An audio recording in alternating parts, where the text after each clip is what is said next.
Hello, and welcome back to another episode of Critical Reactions with your host, Bryan. We're going to wrap up today with a special selection, which is where one of you tell me exactly what it is I need to check out. Today's selection comes at us from MRB. Francisco Tárrega was an influential Spanish composer and guitarist of the Romantic period. Today we're going to be looking at the track, specifically Capricho árabe. I've never heard of this dude. I would think that a romantic era guitarist would be someone up my alley. I'm probably really going to enjoy this, but also kind of surprised I never heard of the dude. So let's dive into this and see what Tárrega is bringing to the channel today.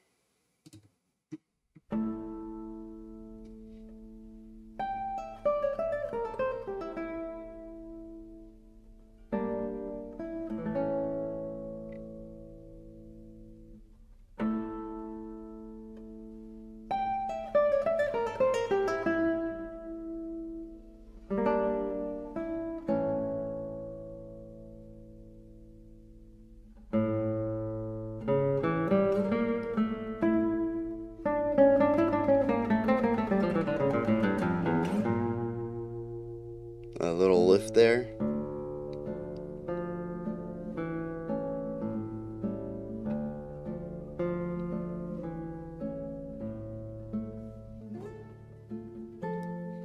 Nice fermata.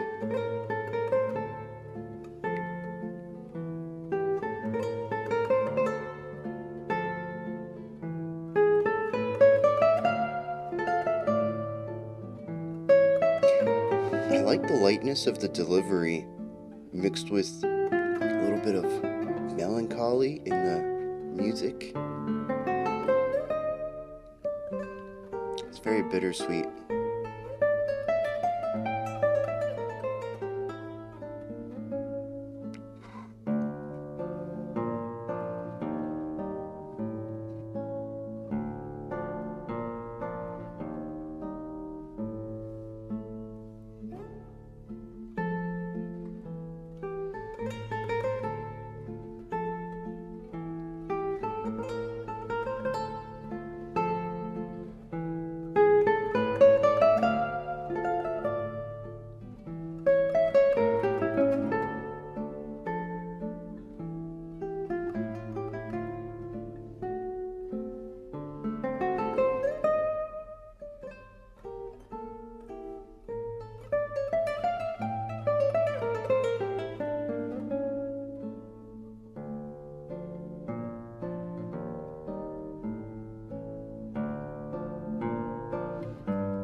The dual line movement right there.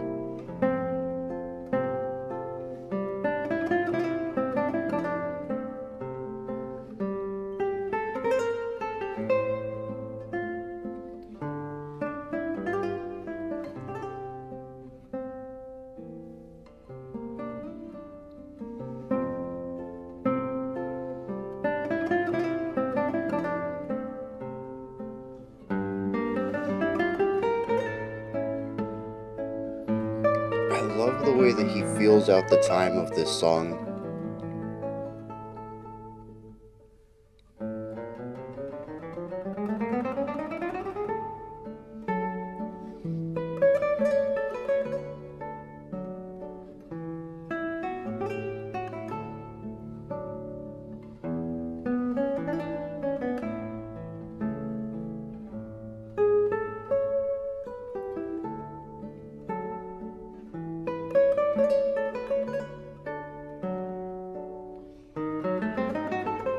Really interesting hesitation there.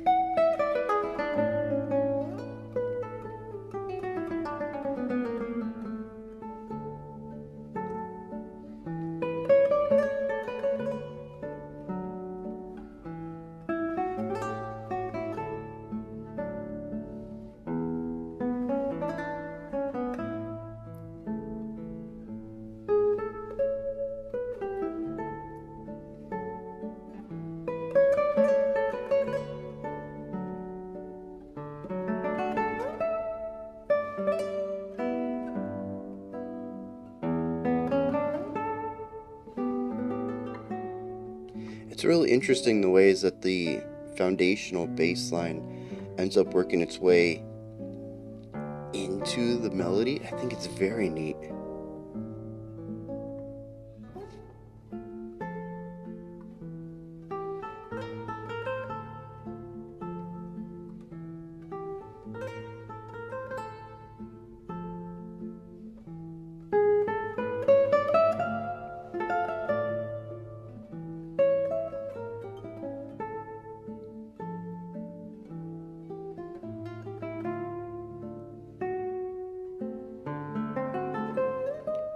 It's really interesting to note when he decides to stretch time.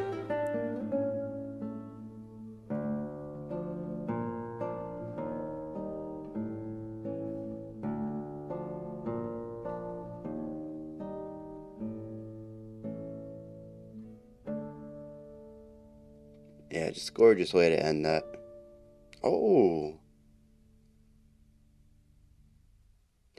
can't say I was expecting that final hit, but it's a nice little cherry on top.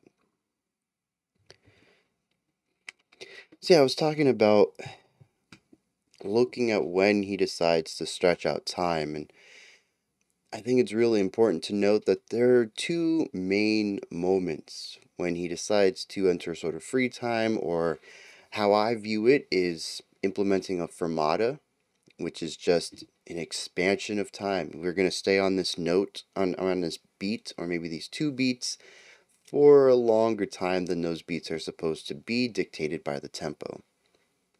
You could view these as a bunch of different ways, but to me that's what makes the most sense, and it'd be the easiest to write on sheet music if I were to transpose this. The moments when this happens, for me, are tension building, and I really love that. One moment that he'll use this often in is if we have one leading tone, a one beat leading tone that directs us towards the repeat of the phrase, the repeat of the chord progression. We'll have the chord before it into this little passing leading tone directing us to where we're going, and instead of getting to the resolution to where we're expecting to be immediately, as soon as we expect to be there on the next beat, he stretches that out, and it really makes you feel a yearning, a want, an anticipation, ready to move on, but not being allowed to do so yet. It makes the entire song have this want to it, this need. Yearning, I think, is probably the best term for it that I can come up with right now. I mentioned a melancholy present throughout a lot of this, and I think it ties into that. A yearning for something possibly in the past that kind of is unattainable, and he presents that extra layer of tension in the music through the use of these fermatas so that the listener is also put in a mind where they're ready and want to go somewhere, and he delays that satisfaction. They enter a state of anticipation as well. But the other place that he does this, which I think is really cool, is usually on the faster runs. Those would be the times that you expect to feel this movement, to feel this forward momentum, is when he decides to play eighth notes and 16th notes with these neat little trills, or hammer-ons and pull-offs for the guitar term. The dun da da da dum boom, those little ideas. Beautiful concepts. These should be dictating a forward momentum in the song, and instead these are the moments frequently when he decides to stretch them out. Once again, it is a subversion of expectation. We expect to have this forward momentum, to feel like we're being thrust through these moments, and instead we get to explore them. They get stretched out in a way that, instead of the speed of the notes, we still get to appreciate the, not whimsy of it, the lightness, the the complexity of it, but in a larger framework, as if time were being stretched entirely. If you've ever listened to a riff and thought, man, I'd love to learn that, I need to find a way to slow it down, this is sort of that same idea, though from less of an academic perspective. He is showcasing these moments, especially if we're looking at the same idea of melancholy and longing, these moments that might have seemed to breeze by him in the past, but when recollecting them, seem stretched out.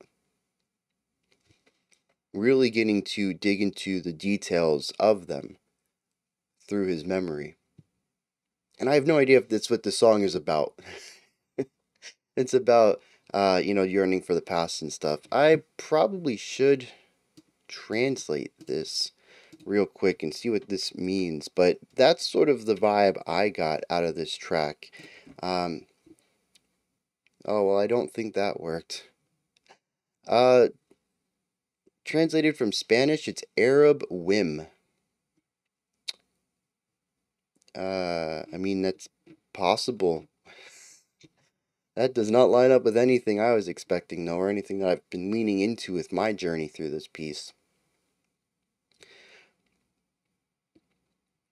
But yeah, the constant stretching of time feels like being able to dig into specific moments and allow the listener to experience many of the same feelings that the song is trying to articulate through art. And I really appreciate that. I think what also leans into this isn't just the composition itself, but also the timbre of the instrument. That was really weird. Cracked my voice there. I hate being sick. The timbre of my instrument. The guitar here is exceptionally warm. I'm sure some of it is going to be just from the fact that it's an acoustic guitar and they tend to have very warm resonance to them due to the way that they amplify and project their sound. But there's something here that just feels very natural, very earthy, warm, comforting. It is a beautiful guitar tone. The lower notes just sound so much like comfort, whatever comfort may mean to you. Uh, and the higher tones are just gorgeous voices. Like someone telling you a story in the comforts of your home next to a fireplace on a chilly winter evening. That's what the guitar is doing for me. And I love it. It has this old man quality to it. Listening to the stories of an older person um, talking about the years that have passed them. That's kind of the vibes I'm getting here on all of it. And it's a total package. It isn't just the music, it isn't just the sound of the instrument, it isn't just the production on anything. It is really how everything comes together and does this. And it is just fantastic. I greatly enjoyed my time with this. The last thing that I want to talk about is phrasing. I think this is very important as well. Part of the phrasing comes from the ebb and flow of time control. Dude is a wizard here, compressing and stretching out time as he sees fit. But there's also the overall flow of the track when we look at volume dynamics. When are we quiet? When are we loud? How do we get there? What's the rising and falling on that dynamic side? What about the movement of notes? How often are we sparsely playing? How often do we allow notes to ring out? When do we speed up and play several notes in a small time? And you can also see another rising and falling pattern with this idea as well. And then there's also the idea of time itself. How much space does he allow between ideas? How often does he allow space to be artificially created by messing with tempo through the use of fermata or whatever compositional device you perceive these stretches of time to be created with? the song has a constant ebb and flow to it, much like waves crashing onto a shore. Sometimes it's quiet and there's no waves, and other times there's a really nice balancing between a quiet crash, sort of just the white noise of that, and the lapping back of the waves. The song has this way of keeping your attention while creating so many moments of atmosphere. It has the melody for sure, but that is not always what is important. Even in the middle of a melody, he may take time to pause the song for a beat or two and allow a specific note to ring out that really shouldn't. It disrupts the time flow of the song, but is beneficial to the felt flow of the song. Increases the emotional resonance at the cost of being rigidly in tempo and in time.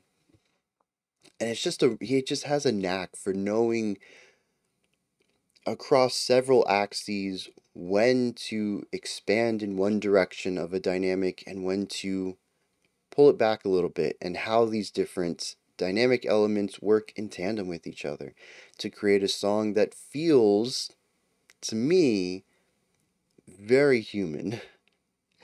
There are very few elements of this track that feel musical or artificial to me, and I think that's a really weird statement to say, but it is. Like I mentioned, I feel more akin to this being told some stories by firelight more than a work of musical art.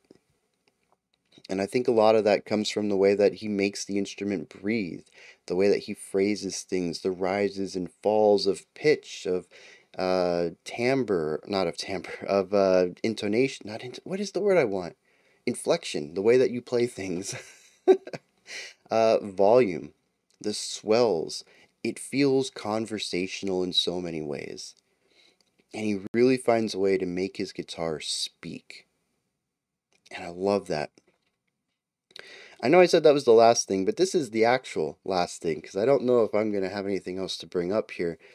I'm a huge fan of the way that he works the bass line, the foundation, into the melody. There's so many moments when you can hear the two kind of presenting themselves in isolated ways with a schism between them.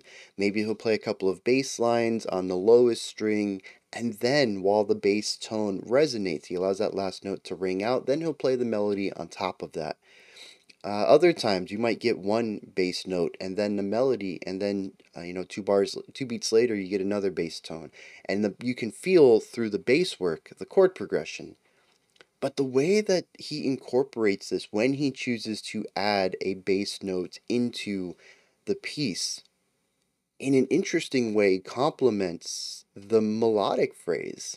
He isn't trying to play two parts at one time. He's trying to find the best way to tell you a story utilizing two different aspects that interweave with each other. In a sense, to bring it into film metaphor, since that and food are my two big go-tos for analogy.